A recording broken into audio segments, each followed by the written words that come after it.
నీవుంటే చాలు నాయన, నీ మాట చాలయ్యా, నీ చూపు మా మీద ఉంటే చాలయ్యా, నీ కనుదృష్టి మాకు కావాలయ్యా, అది చాలు. ఈ భూలోకం అందరూ విడిచిపెట్టినాను, విడిచిపెట్టిన దేవుడు ఈ లోకంలో అన్ని కోల్పోయినా నువ్వు ఉంటే చాలయ్యా. ఆకాశమందు నువ్వు తప్ప మాకెవరున్నారయ్యా?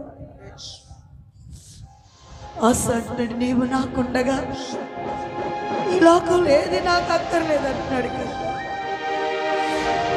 నీవు మాకుండగా ఈ లోకంలో ఏది అక్కర్లేదయ్యా. ఆకాశమందు నువ్వు తప్ప ఎవరున్నారయ్యా? మా శ్రమను బాధను చూచుచున్న దేవుడు కదయ్యా. మా జీవితాలను ప్రతి విధమైన సమస్యలు తొలగించే గొప్ప